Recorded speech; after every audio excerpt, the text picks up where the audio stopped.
using alcohol to cope with a breakup. Now, this is something that I have done all my life. I have never ever dealt with a breakup properly. I have always used alcohol and drugs as a crutch when I've had a separation from somebody or a horrible argument with somebody.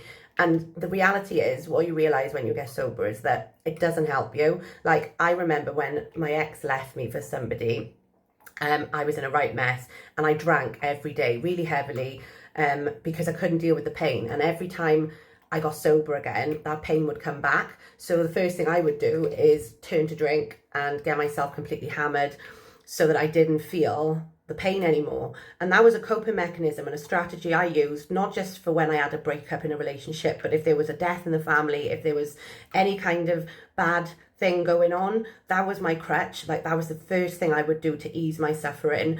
And all it ever did was prolong the agony, because I realised when my best friend passed away, I drank a lot, and it wasn't until I stopped drinking that I actually learned to grieve properly. So I grieved him going when I got sober, but the whole time I was like getting drunk and stuff, I was just blanking it out, and it comes back to bite you on the arse, you know? And the same with when you break up with someone, when you break up with somebody. Like, I remember so many times I fucked up like a relationship, or a relationship had ended, and then my way of dealing with it would be to have a drink and take loads of drugs, whatever, just black out, forget what's going on.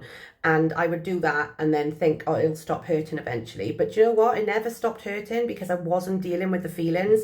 And there's a lot of stuff that will come to the surface when you get sober, feelings that you probably haven't had for years that have come back. And it's because you didn't deal with them when you were actually in your active addiction. And now I have to sit with those feelings, and all it's ever done is prolong the agony. So using it as a crutch, I know it's temporary relief. I get that because I used to use it myself, but it's long-term suffering. And that's what you need to realise, is that whatever you brush under the carpet now will come back to bite you on the arse when you get sober and clean.